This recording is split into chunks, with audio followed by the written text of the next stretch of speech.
চীন একসময়ের দরিদ্র ও গ্রামীণ অর্থনীতির দেশ, কিন্তু আজকের দিনে বিশ্বের দ্বিতীয় বৃহত্তম অর্থনৈতিক শক্তি। এই অবিশ্বাস্য অগ্রগতির পেছনে রয়েছে দীর্ঘমেয়াদী পরিকল্পনা, কঠোর পরিশ্রম এবং বিশ্ববাজারের সুযোগকে কাজে লাগানোর সক্ষমতা।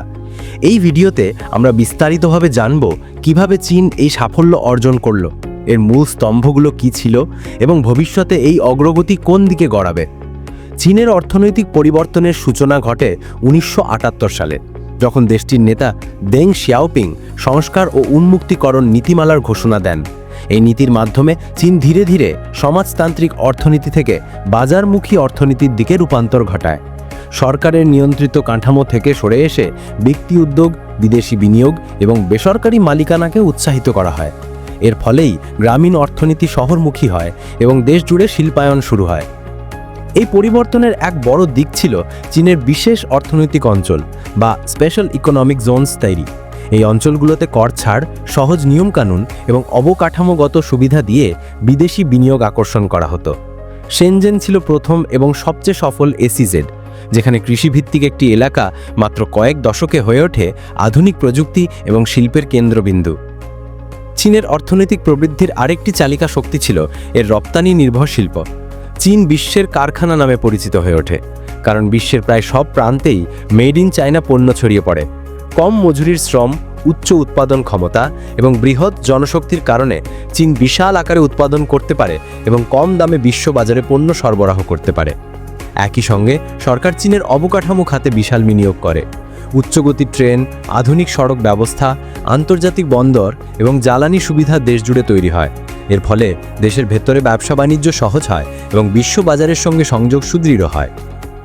শুধু তাই নয়, চীন প্রযুক্তির দিক থেকেও বিশাল অগ্রগতি অর্জন করেছে।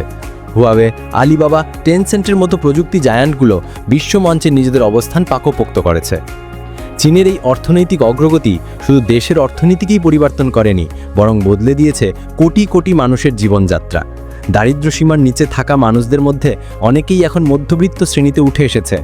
শহরগুলোতে আধুনিক জীবনযাত্রা গড়ে উঠেছে, শিক্ষার হার বেড়েছে, স্বাস্থ্যসেবা উন্নত হয়েছে এবং কর্মসংস্থানের নতুন নতুন সুযোগ তৈরি হয়েছে। তবে চীনের এই অগ্রগতির পেছনে কিছু চ্যালেঞ্জও আছে, যেমন পরিবেশ দূষণ, আয় বৈষম্য, প্রবীণ জনগোষ্ঠীর সংখ্যা বৃদ্ধি এবং আমদানি নির্ভরতা। বিশেষ করে যুক্তরাষ্ট্র ও পশ্চিমা বিশ্বের সঙ্গে বাণিজ্য যুদ্ধ ও ভূতাত্ত্বিক টানাপোড়েন অনেক সময় চীনের অর্থনৈতিক প্রবৃদ্ধিতে প্রভাব ফেলছে। তবে চীন এখন ডুয়েল সার্কুলেশন নামে একটি নতুন অর্থনৈতিক কৌশল গ্রহণ করেছে, যার মাধ্যমে দেশটি অভ্যন্তরীণ চাহিদা বৃদ্ধি ও বৈদেশিক নির্বাহতাকে কমিয়ে আনতে চাইছে। চীন এখন আর কেবল সস্তা পণ্যের দেশ নয়, বরং উদ্ভাবন ও প্রযুক্তির কেন্দ্র হয়ে উঠছে। তারা কৃত্রিম বুদ্ধিমত্তা, রোবোটিক্স, 5G প্রযুক্তি এবং মহাকাশ গবেষণার মতো খাতে নেতৃত্ব দেওয়ার পরিকল্পনা করছে। বেল্ট অ্যান্ড রোড ইনিশিয়েটিভের মাধ্যমে চীন আন্তর্জাতিক অর্থনৈতিক প্রভাবও বিস্তার করছে, যেখানে তারা এশিয়া, আফ্রিকা ও ইউরোপে বিশাল অবকাঠামোগত প্রকল্পে বিনিয়োগ করছে। চীনের ভবিষ্যৎ অর্থনীতি অনেকাংশেই নির্ভর করছে টেকসই উন্নয়নের উপর। সরকার এখন পরিবেশ বান্ধব প্রযুক্তি ও গ্রিন জ্বালানিতে গুরুত্ব দিচ্ছে। নবায়নযোগ্য শক্তি খাতে চীন বিশ্বের শীর্ষস্থানীয় বিনিয়োগকারী।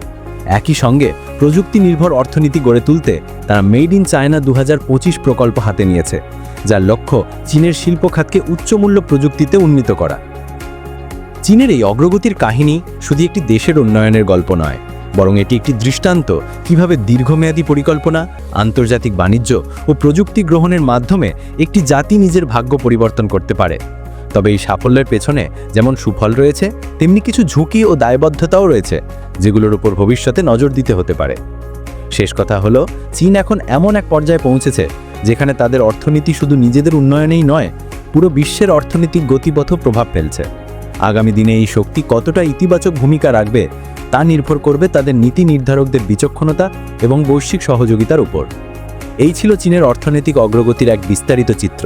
আশা করি ভিডিওটি আপনাদের ভালো লেগেছে এবং চীনের অভূতপূর্ব উন্নয়ন সম্পর্কে স্পষ্ট ধারণা পেয়েছেন।